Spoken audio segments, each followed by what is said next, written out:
우리 구역장 성경 공부 잠시 인도하겠습니다. 그냥 앉아 계셔도 됩니다. 예, 우리 주보에 나와 있는 설교문에서 우리 구역 성경 공부 문제가 나와 있습니다. 이세벨을 네가 용납함이라 라는 지지난주에 받은 말씀입니다. 요한계시록 2장 18절에서 29절을 본문으로 합니다. 주보에 나와 있는 것처럼 8개 질문이 있습니다. 순서대로 보겠습니다. 두아디라 시에 염색, 직조, 피역, 도자기, 제빵 산업을 하는 사람들의 조합의 이름은 무엇인가요? 설교문에서 답을 찾아보시라. 뭐지요? 길드라고 하는. 아마 최초의 조합이 아닌가 생각이 됩니다. 성경에는 최초라고 하는 표현들이 굉장히 많이 나옵니다. 조합입니다. 길드라고 하는. 두 번째 질문입니다. 두아디라 시의 제조업은 당시 어떤 역할을 했나요? 제조업 조합은 당시에 어떤 일을 했나요? 두 가지 설교문에서 답을 찾아보면은 아폴로 신전 축제 비용을 담당했다. 신전의 축제 비용을 담당했다. 또 하나는 모든 조합원은 신전 제사에 참여하고 우상의 제물을 먹으며 신전 여사제들과 음행을 했다. 조합원의 의무였습니다. 지금 이렇게 얘기하고 있는 것은 두아디라 교회가 그 배경을 지금 말하고 있는 겁니다. 세 번째 질문입니다.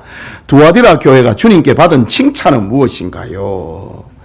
계시록 2장 18절에서 19절 그리고 설교문에서 답을 찾아보십시오. 참 그 성경에 나오는 여러 칭찬을 받는 것 가운데 칭찬이라고 하는 그 단어가 가장 다양하게 많이 등장하고 있는 교회가 두아디라 교회입니다. 그거 보면은 두아디라 교회가 주님께 받은 칭찬입니다. 사업, 네 사업이라고 했습니다. 그리고 사랑이라 했습니다. 믿음이라 했습니다. 섬김이라 그랬습니다. 인내라고 그랬습니다. 그리고 나중 행위가 처음 것보다 이 모든 게 더 많았다 이거지요. 그러니까 5가지의 칭찬이 있는데 그리고 이 5가지 칭찬 가운데 절정은 나중 행위가 처음보다 더 나았다 이거지요. 참 얼마나 멋진 주님으로부터 칭찬을 받고 있는 교회의 모습입니까? 자, 네 번째 질문입니다. 두아디라 교회의 성도들을 꿰어 행음하게 하고 우상의 제물을 먹게 한 사람은 누구인가요? 2장 20절에 설교문에서 누구지요? 여자 이세벨입니다. 자칭 선지자라 하는 여자 이세벨입니다. 이세벨이 별명인지 본명인지는 우리가 모릅니다. 별명이라고 하면 구약시대에 아합의 부인을 생각나게 만드는 거지요. 자칭 선지자라 하는 여자 이세벨. 뭐 많이 안다 이거지요. 이거는 죄가 안 된다. 이거는 죄가 된다. 이거 가르쳐주는 사람이었다. 마치 자칭 선지자처럼 활동을 했던 두아디라 교회에 여자 이세벨이 있었다. 이 사람이 지금 두아디라 교인들, 길드의 조합원들이지요. 길드의 조합원들이 그 불신자들도 많이 있었지만 두아디라 교인들도 있으니까 그 교인들에게 자기가 선생처럼 선지자처럼 꿰었다 이거지요. 꼬여가지고 이건 죄가 안 되니까 괜찮다. 이런 죄를 지었다 이 말입니다. 5번째입니다. 두아디라 교회 성도들을 깨어 범죄하게 한 여자를 가리켜 학자들은 어떻게 해석하나요? 4가지로 해석을 합니다. 이 여자가 도대체 누구였냐 이거죠. 그 여자는 이세벨이었는데 이 사람이 누구였는가? 학자들은 길드의 조합원이었다. 또 하나는 상당한 영향력과 교회에 많은 봉사와 헌금을 한 사람이었다. 두아디라 교회 그 칭찬 가운데 첫 번째가 네 사업이라고 했잖아요. 큰 일을 했다 이거지요. 이 일을 하는데 이 이세벨이 큰 역할을 했다 이 말입니다. 학자들은 그렇게 표현합니다. 세 번째는 조합원으로서 아폴로 신전에서 제사 지내는 것과 우상의 제물을 먹고 음행하는 것은 죄가 아니라고 했다. 선지자처럼 활동했다 이거지요. 그 교회에 목사가 있었을 터인데도 놔놓고 자기가 돈 많다고 영향력이 있다고 사회적인 지위가 있다고 자기가 선지자처럼 이래 했다고요. 오늘날 한국 교회가 이상한 교회들이 이런 사람들이 많다고요.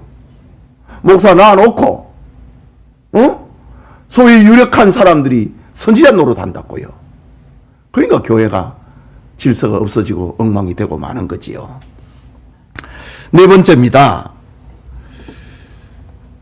조합원의 행동은 세상을 살기 위한 어쩔 수 없는 것이라고 가르쳤다. 자기를 합리화하면서 가르쳤다. 요즘 표현하면은 상황윤리입니다. 상황윤리. 성경은 절대윤리를 가르치잖아요. 우상을 숭배하지 말라. 절대윤리입니다. 그런데 이제 이거를 이제 다양하게 이제 적용을 합니다. 뭐 제사라든가 뭐 이런 거 그거는 막 괜찮다. 네가 지금 예수 이제 처음 믿었는데 그걸 어떻게 지금 감당을 하냐? 괜찮다. 지금은 죄가 안 된다. 그런 게 상황윤리입니다. 성경은 절대윤리를 말하고 있는데 지금 오늘 이세벨도 그랬다 이거지요. 조합원으로서 우상제사에 참석하고 제물을 먹고 그리고 음행을 하는 건 죄가 안 된다. 합리화시켰다. 이것이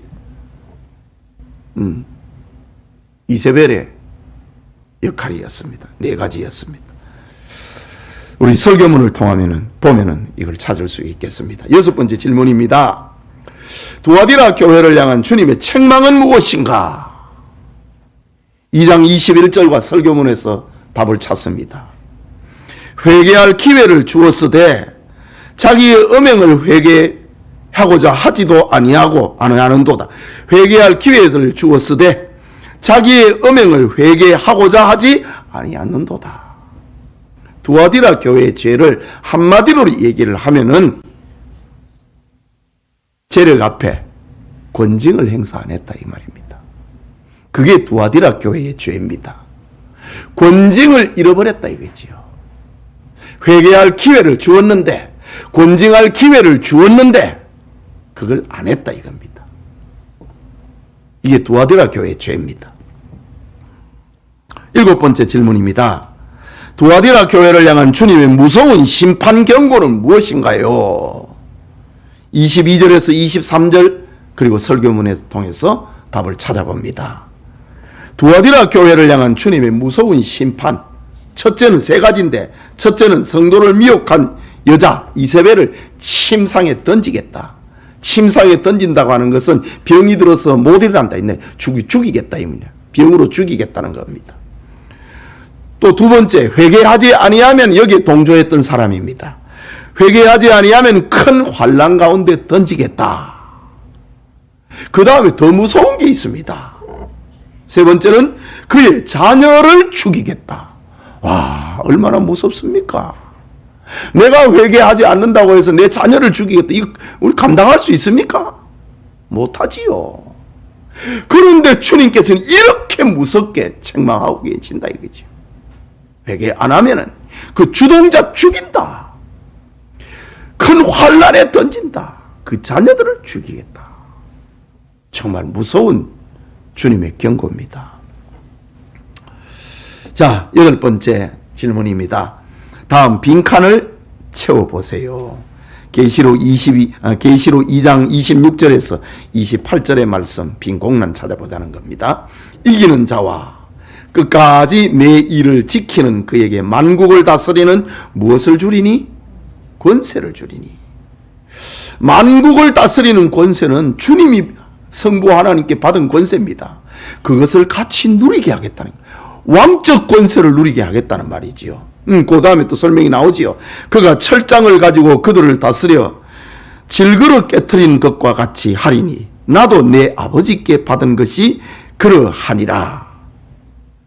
왕적 권세를 행사하겠다는 겁니다. 또 내가 또 그에게 무엇을 주리라?